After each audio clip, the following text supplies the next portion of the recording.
සුබ දවසක් හැමෝටම. ඉතින් අද මම මේ වීඩියෝ එකෙන් ඔයාලත් එක්ක කතා කරන්න යන්නේ අපිට O level IT paper එකේ හැමදාම වගේ දකින්න පුළුවන් වෙන database ප්‍රශ්නෙට කොහොමද ලකුණු 10න් 10ම අපි ගන්නෙ කියලා. ඉතින් ප්‍රශ්නෙට යන්න කලින් ඒ කියන්නේ 16 17 18 ඔය විදිහට ප්‍රශ්නෙට යන්න කලින් මම ඔයාලත් එක්ක මේ වීඩියෝ එකෙන් කතා කරන්න බලාපොරොත්තු වෙනවා database එහෙම නැත්නම් දත්ත සමුදාය සම්බන්ධයෙන් වෙන මූලික සංකල්ප ටික. ඉතින් මේ මූලික සංකල්ප නැතුව අපිට ලකුණු ලබා ගන්න අමාරුයි. ඉතින් අපි වැඩි කතා නැතුව යමු ඉක්මනට වීඩියෝ එකට. වීඩියෝ එකෙන් පස්සේ අපි එකින් එක 2016 ඉඳන් IT paper එකේ එන ප්‍රශ්න සාකච්ඡා කරමු. හරි. මෙතනදී ඔයාලා දැනගන්න ඕනේ ඉස්සෙල්ලාම දත්ත සමුදායක් කියන්නේ මොකක්ද කියන එක. මොකද්ද මේ දත්ත සමුදායක් කියලා කියන්නේ? සරලවම දත්ත සමුදායක් කියන්නේ දත්තවල එකතුවක්. එතකොට නිකම්ම දත්තවල එකතුවක් නෙවෙයි, ඒ සංවිධානයේ වෙච්ච දත්තවල එකතුවක් තමයි මේ දත්ත සමුදායක් කියන්නේ. එතකොට දත්ත සමුදාය වර්ග ප්‍රධාන කොටස් දෙකක් තියෙනවා. අතිවෘ දත්ත සමුදාය. එහෙම නැත්නම් මැනුවල් ඩේටාබේස් කියනවා. ඊට පස්සේ ඉලෙක්ට්‍රොනික දත්ත සමුදාය. හරිද? හරි. ඊට පස්සේ අතිවෘ දත්ත සමුදායට අපි උදාහරණයක් විදිහට අපිට ගන්න පුළුවන් දුරකථන අංක. ඉලෙක්ට්‍රොනික දත්ත සමුදායක් විදිහට දුරකථන අංක ගන්න පුළුවන්. එතකොට මේ දෙකේ වෙනස මොකද්ද? දැන් අපි අතින් ලියනවානේ දුරකථන අපි පොතක් අරගෙන අපේ ෆෝන් නම්බර්ස් ටික අපි පොතේ ලියනවානේ මොනවා හරි නෝට්බුක් එකක් අරගෙන. එතකොට අපි ඒවා අතින් ලියන දේවල් වලට අපි කියනවා අතිවෘ දත්ත සමුදායක් කියලා. දුරකථන අංකයක් කියන්නේ දත්තයක්නේ. එතකොට දුරකථන අංක ගොඩක් ලියුවාම එතන දත්ත සමුදායක් වෙනවා. දත්තවල එකතුවක්. එතකොට ඒකම තමයි අපි අපේ මොබයිල් එකේ, අපේ මොබයිල් ෆෝන් එකේ අපි contacts වලට අපි නම්බර් එක ටයිප් කරලා සේව් කරනවා. එතකොට ඒ වගේ contact list එකක්ම අපිට තියෙනවානේ. එතකොට එතනදි වෙන්නේ, එතනදි ඒක ගණන්නේ ඉලෙක්ට්‍රොනික දත්ත සමුදායක් විදිහට. ඊට පස්සේ අපි බලමු ශේෂ්ත්‍රයක් කියන්නේ මොකද්ද? වගුවක් කියන්නේ මොකද්ද? රෙකෝඩයක් කියන්නේ මොකද්ද කියන එක. දැන් ඔයාලට පේනවා මෙතන පළවෙනි වගුවේ තියෙනවා ලියාපදිංචි අංකය තියෙනවා, කොලම්ස් විදිහට නම තියෙනවා, උපන්දිනය තියෙනවා, බාරකරුගේ නම තියෙනවා. එතකොට ඒක ගත්තොත් එහෙම ඔයාලට පේනවා ඇති ලියාපදිංචි අංකය කියන ශේෂ්ත්‍රයක්. අපි මේවට කියනවා ඒක ශේෂ්ත්‍රයක්. එහෙම නැත්නම් ෆීල්ඩ් එකක් කියලා. එතකොට ලියාපදිංචි අංකයේ යටතේ තියෙන්නේ ලියාපදිංචි අංක විතරමයි. නම තියෙන්න පුළුවන්ද? බෑ. එතකොට ලියාපදිංචි අංක ගත්තාම ඒක එක ශේෂ්ත්‍රයක්. ඊට පස්සේ නම කියන ශේෂ්ත්‍රයේ තියෙන්න පුළුවන් නම් විතරයි. මනෝජ් දයාරත්න, ෆිරෝසා රෆීක් ඔන්න වගේ. එතකොට ඒකට එන්න පුළුවන්ද ලියාපදිංචි අංක? බෑ. ඒකට එන්න පුළුවන් නම විතරයි. ඊට පස්සේ උපන්දිනය ගත්තත් එහෙමයි. බාරකරුගේ නම ගත්තත් ඒ විදිහම තමයි. එතකොට ඔයාලට තේරෙන්න ඕනි එක ශේෂ්ත්‍රයක් කිව්වම ඒක සිරස් අතර තියෙන කොටසට තමයි අපි එහෙම නැත්නම් කොලම් එක කියනවා. ඒකට තමයි අපි කියන්නේ ශේෂ්ත්‍රයක් කියන එක. එතකොට ඊළඟට රෙකෝඩයක් කියලා කියන්නේ තිරස් අතර තියෙන කොටසට තමයි අපි ඒ පේලියට තමයි අපි කියන්නේ රෙකෝඩයක් කියන එක.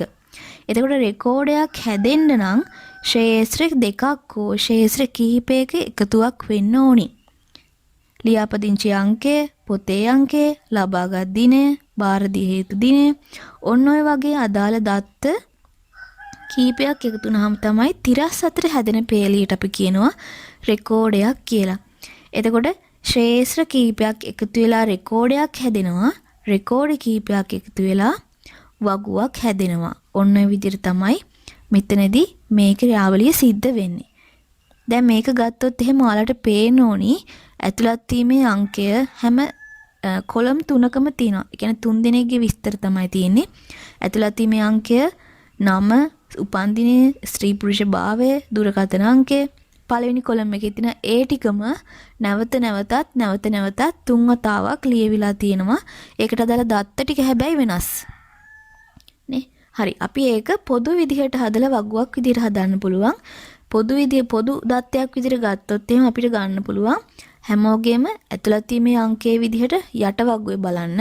ඇතුළත් වීමේ අංකය, නම, උපන්දිනය, ස්ත්‍රී පුරුෂ භාවය, දුරකථන අංකය. එතකොට එතනදී ඇතුළත් වීමේ අංකය කියන එක උඩ වගුවේ නම් 3 වතාවක් ලියවිලා තියෙනවා. යට වගුවේ ලියවිලා තියෙන්නේ 1 වතාවයි. එතකොට ඇතුළත් වීමේ අංකය යටතේ ඇවිල්ලා තියෙන්නේ ඇතුළත් වීමේ අංක විතරයි.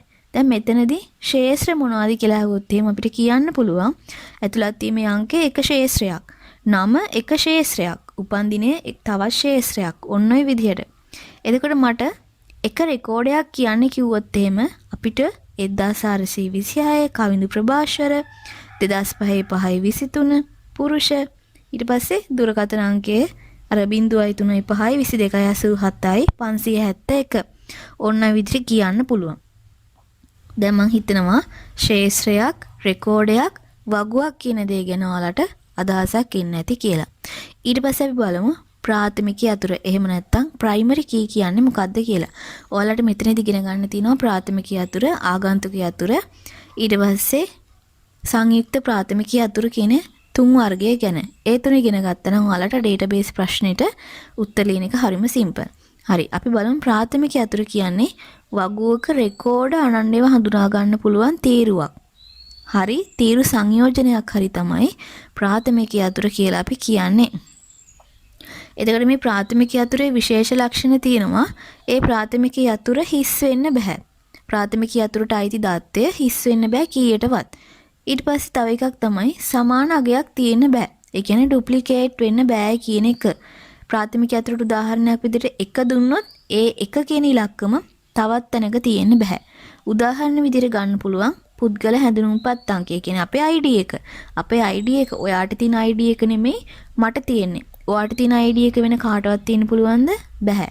ඊට පස්සේ පාසල ඇතුළත වීමේ අංකය ඉන්ඩෙක්ස් නම්බර් එක. ඒකට ඉන්ඩෙක්ස් නම්බර් එකක් ගත්තාම මේක එක්කෙනාට තියෙන්න පුළුවන්.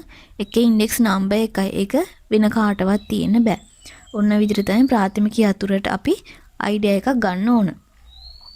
දෙවෙනි එක තමයි ආගන්තුක යතුර. ෆොරින් කී කියලා අපි කියනවා ඉංග්‍රීසි වලින්. හරි ආගන්තුක යතුරෙන් කරන්නේ වගු දෙකක් අතර සම්බන්ධතාවය ගොඩනගන එක. පළවෙනි වගුවයි දෙවෙනි වගුවයි අතර සම්බන්ධතාවය ගොඩනගන්නේ මෙන්න මේ ප්‍රාථමික යතුරෙන්. ඊට පස්සේ ආගන්තුක යතුර වෙන්නේ පළවෙනි වගුවේ. ඒ කියන්නේ දැන් අපි කියවනේ වගු දෙකක් තියෙනවා කියලා. පළවෙනි වගුවේ ප්‍රාථමික යතුර තමයි හැම වෙලාවෙම දෙවෙනි වගුවේ. එහෙම නැත්නම් ඊළඟ වගුවේ ආගන්තුක යතුර වෙන්නේ. උදාහරණයක් ගත්තොත් දැන් මෙතන තියෙනවා වගු දෙකක්. උඩ තියෙනවා ශිෂ්‍ය වගුව. එහෙම නැත්නම් සිසුන් වගුව තියෙනවා. දෙවෙනි වගුව තියෙනවා විෂයන් වගුව. දැන් මේ වගු දෙක එකක් කරොත් එහෙම නිකන් අර මැල්ලුමක් වගේ වෙනවනේ. ඒක නිසා සිසුන්ගේ දත්ත තියෙන වගුව එකකට දානවා එක වගුවකට. ඊට පස්සේ විෂයන් වගුව තව වගුවකට දානවා. එතකොට ඔයාලට පේනවා ප්‍රාථමික යතුර විදිහට පළවෙනි වගුවේ අපිට ගන්න පුළුවන් කෙලින්ම ලියාපදිංචි අංකය. මේ ඉන්ඩෙක්ස් නම්බර් එක. දැන් නම ගත්තොත් එහෙනම් මනෝජ් කියන නම තව තැනක තියෙන්න පුළුවන්ද? පුළුවන්නේ. උපන්දිනය ගත්තත් එකම උපන්දිනේ තියෙන දෙතුන් දෙනා ඉන්න පුළුවන්. ඇතුළත් වූ දිනයත් එහෙමයි. බාරකරුගේ නමත් ওই විදිහයි. එතකොට අපිට කෙලින්ම යන්න පුළුවන් ප්‍රාථමික යතුර විදිහට ලියාපදිංචි අංකයට. ඊට පස්සේ අපි යනවා දෙවෙනි වගුවට. දැන් ඒකේ විෂය වගුවනේ තියෙන්නේ. එතකොට විෂය වගුවට අදාළ වෙන්න ඕනි ප්‍රාථමික යතුර හිනම් විභාගාංකය. විභාගාංකය තව කාටවත් තියෙන්න බෑ. එක්කෙනෙක්ට තියෙන විභාගාංකයක් තව කාටවත් තියෙන විදිහක් නැහැ. එතකොට ගණිතයේ විද්‍යාව සිංහල ඉංග්‍රීසි ඒවට සාමාර්ථ බලන්න වග්ගුවෙම පේනවා එකම සාමාර්ථය පොදුවේ බෙදලා ගිහලා තියෙන කෙනේ B එක තව කෙනෙක්ට තියෙනවා A එක තව කෙනෙක්ට තියෙනවා C පාස් එක තව කෙනෙක්ට තියෙනවා ওই විදිහටනේ. හරි ඊට පස්සේ දැන් ඔයාලට පේනවා ලියාපදිංචි අංකය වගුවේ අගට ඇවිල්ලා තියෙනවා. ඒක ඔයාලට පේන්න ඕනි උඩ වගුවේ ප්‍රාථමික යතුර.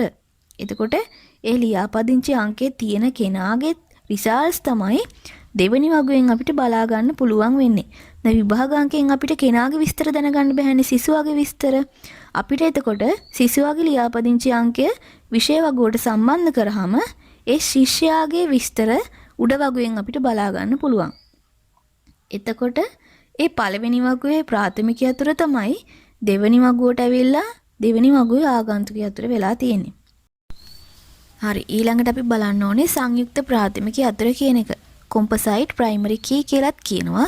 එතකොට ඉස්සෙල්ලා අපි ඉගෙන ගත්තේ ප්‍රාථමික යතුර.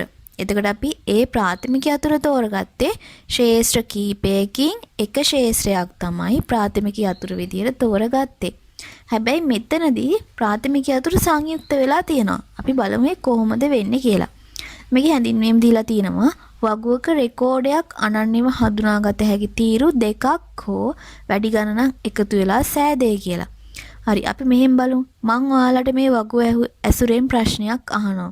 දැන් මට කියන්න 2013 නායකයා කවුද ඇහුවා 2013 වර්ෂයේ නායකයා කවුද කියලා මම අහනවා.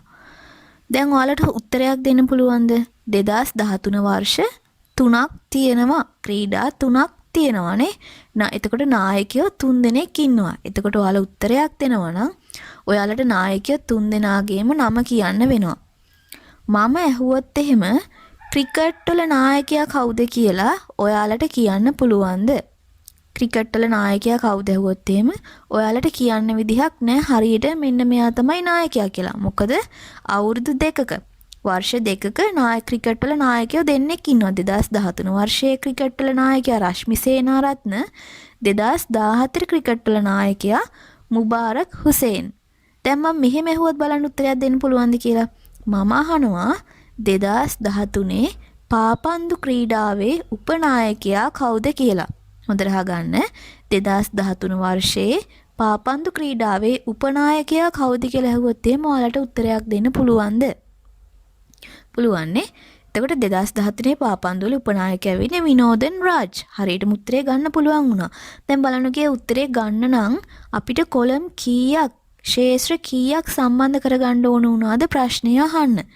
අපිට ශේෂ්ත්‍ර දෙකක් ඕන වුණා ප්‍රශ්නය අහන්න. ඒ තමයි වර්ෂය කියන ශේෂ්ත්‍රයයි ක්‍රීඩාව කියන ශේෂ්ත්‍රයයි. එතකොට දැන් ඔයාලට තේරෙන්න ඕනි මේ ශේෂ්ත්‍ර දෙකක එකතුවක් තමයි අපිට කම්පොසයිට් ප්‍රයිමරි කී. එහෙම නැත්නම් සංයුක්ත ප්‍රාථමික යතුර විදිහට මෙතනදී ගන්න වෙන්නේ. අනිත් දේවල් ගන්න පුළුවන්ද? මොකද එකම නායකයා ක්‍රීඩා දෙකක නායකයෙක් වෙන්න පුළුවන්. එකම නායකයා වර්ෂ දෙකේම නායකයෙක් වෙන්නත් පුළුවන් නේ. දැන් බලන්න ජාලීය සාරංග 2013 පාපන්දු වලත් නායකයා වෙලා ඉන්නවා. 2014 පාපන්දු වල නායකයා වෙලා ඉන්නවා. එතකොට අපිට නායකයා කියන තීරුව ගන්න බෑ. උපනායකයා බලන්න. සුදේශ් තරංග ගත්තොත් එහෙම එයා 2013 අත්පන්දු වලත් උපනායකයා වෙලා ඉන්නවා. 2014 අත්පන්දු වලත් උපනායකයා වෙලා ඉන්නවා. දැන් ඔයාලට තේරෙන්න ඕනි එහෙනම් ක්‍රීඩාවයි වර්ෂයයි කියන කොලම් දෙක. එහෙම නැත්නම් ශේෂ්ත්‍ර දෙකම එකතු වෙන්න ඕනි කම්පොසයිට් ප්‍රයිමරි කී එකක් හැදෙන්න නම්. එතකොට අපි මේ ශේෂ්ත්‍ර දෙක අපි ලියන්නේ වර්ෂය එකතු කිරීමේ ලකුණ ක්‍රීඩාව කියන විදිහට තමයි සංයුක්ත ප්‍රාථමික යතුරක් අපි ලියන්නේ. ඒකත් තේරුණානේ. ඊට පස්සේ තව එකක් දැනගන්න ඕනි. දත්ත සමුදාය නිර්මාණයේදී වගු අතර තියෙන සම්බන්ධතා මොනවද කියලා දැනගන්න ඕනි. ටක් ගාලා බලාගෙන යමු. වගු අතර තියෙන සම්බන්ධතා වර්ග තුනක් තියෙනවා. ඒක සම්බන්ධතාව 1 to 1 relationship, ඒක බහු සම්බන්ධතාව 1 to many relationship, බහු සම්බන්ධතාව many to many relationship. එතකොට 1 to 1 relationship එක ගත්තොත් එහෙම දැන් හිතන්නකෝ මම ඉන්ඩිවිජුවල් ක්ලාස් එකක් කරනවා. එතකොට මම එක ගුරුවරයෙක් ඉන්නවා. ඒ ගුරුවරයාට එක ශිෂ්‍යයෙක් ඉන්නවා. එතකොට බලන්න ගුරුවරයාට ශිෂ්‍යයෝ කීයක් ඉන්නවද? එකයිනේ. එතකොට ශිෂ්‍යයාගේ පැත්තෙන් ගත්තොත් ඒත් එයාට ගුරුවරයෝ එක්කෙනා ඉන්නේ. ඒ කියන්නේ වගු දෙපැත්තටම සම්බන්ධතා තියෙන්නේ එකයි නම් අපි ඒකට කියනවා 1 to 1 relationship එකක් කියලා. ඊට පස්සේ 1 to many relationship අපි ඒක මේ විදිහට ගමු. දැන් මම ඉස්කෝලේට ගිහිල්ලා මං ක්ලාස් එකට ගිහිල්ලා මං උගන්වනවා. එතකොට මට ඉන්නවනේ පන්තියක්. දැන් මම ටීචර් මම ක්ලාස් එකට ගිහිල්ලා උගන්වද්දි මට පන්තියක ඉන්නවා සිසුන් ගොඩක්. එතකොට ඒ සිසුන් ගොඩාක් ඉන්නකොට මගේ පැත්තෙන් ටීචර්ගේ පැත්තෙන් ගත්තොත් එහෙම ශිෂ්‍යයෝ ගොඩාක් ඉන්නවා ටීචර්ට. එතකොට සිසුන්ට ගත්තොත් එහෙම ඒ සිසුන්ට ඉන්නේ එක ශිෂ්‍යයයිනේ. මම මේ කතා කරන්නේ එක පීරියඩ් එකක් තුල. එතකොට සිසුන්ට එක ගුරුවරයාට සිසුන් ගොඩයි. අපි මේ සම්බන්ධයට කියනවා 1 to many relationship එකක් කියලා. දැන් මෙතන වගුවේ වුණත් පේනවා ඒ කළු පාට ඊතලයේ ගිහිලා තියෙනවා ඊ දෙකකට සම්බන්ධ වෙලා තිනවා රෙකෝඩ් දෙකකට. මෙතනදී එක සම්බන්ධයක් තියෙන එකකුත් පෙන්නලා තියෙනවා නේ. හරි. ඊට පස්සේ අපි යනවා many to many relationship එකකට. මම මෙහෙම ගත්තොත් එහෙම හිතන්නකෝ. දැන් workshop එකක් තියෙනවා මොනවා හරි. එක දවසක වැඩමුළුවක් තියෙනවා. එතකොට ඒක තියෙනවා කියලා හිතන්න 8 ඉඳන් 1 වෙනකන් පැයෙන් පැය lectures තියෙන්නේ. පැයෙන් පැය දේශන තමයි තියෙන්නේ. එතකොට ඒ දේශනයට හිතන්නකෝ සිසුන් ගොඩක් එනවනේ. එක ළමෙක් නෙවෙයි නියන්නේ සිසුන් ගොඩක් ඉනවා. එතකොට පැයෙන් පැය ලෙක්චර්ස් එහෙම නැත්නම් දේශන තියද්දි එකම දේශකයා නෙමෙයි පැය ගාන පුරාවටම තියන්නේ. එතකොට 8 ඉඳන් 1 වෙනකන් දේශකයොත් පැයෙන් පැයට මාරු වෙනවා. දැන් බලන්න මේ 8 ඉඳන් 1 වෙනකන් කාලය තුල සිසුන් ගොඩක් ඉන්නවනේ. දේශකයෝ පැත්තෙන් ගත්තොත් ඒ දේශකයන්ට සිසුන් ගොඩක් ඉන්නවා. එතකොට සිසුන් පැත්තෙන් ගත්තත් එයාලට 8 ඉඳන් 1 වෙනකන් කාලය තුල ඉන්නවා දේශකයන් කිහිප දෙනෙක්. එක්කෙනෙක් නෙමෙයි කිහිප දෙනෙක් ඉන්නවා. එතකොට දෙපැත්තටම සම්බන්ධතාවයේ ගොඩ නෙන්නේ. ඒ කියන්නේ එකකට වඩා තියෙනවා. අන්න ඒ වගේ සම්බන්ධතාවයකට අපි කියනවා many to many relationship එකක් කියලා. දැන් මේ වගු දෙක ගත්තත් පළවෙනි වගුවෙන් ඒ කියන්නේ ශිෂ්‍ය වගුවෙන් ක්‍රීඩා වගුවට කවින්ද ප්‍රභාෂරගේ සම්බන්ධතා දෙකක් තියෙනවා. එතකොට ක්‍රීඩා වගුවෙන් ශිෂ්‍ය වගුවට ගත්තත් සම්බන්ධතා දෙකක් තියෙනවානේ. හරි. ඔන්න ඔය ටික දැනගත්තනම් ඔයාලට ICT O level paper එකේ database ප්‍රශ්නෙට ලකුණු 10ම ගන්න එක හරිම ලේසි. ඉතින් අපි ඊළඟ වීඩියෝ එකෙන් කතා කරමු කොහොමද ICT O level paper එකේ database ප්‍රශ්නෙට ලකුණු 10න් 10ම හරිම ලේසියෙන් ගන්න කියලා. එතකොට මම ඊළඟ වීඩියෝ එකේ ඉඳන් 2016 පේපර් එක සාකච්ඡා කරන විදිහ ඔයාලට වීඩියෝ එකක් විදිහට අප්ලෝඩ් කරන්න.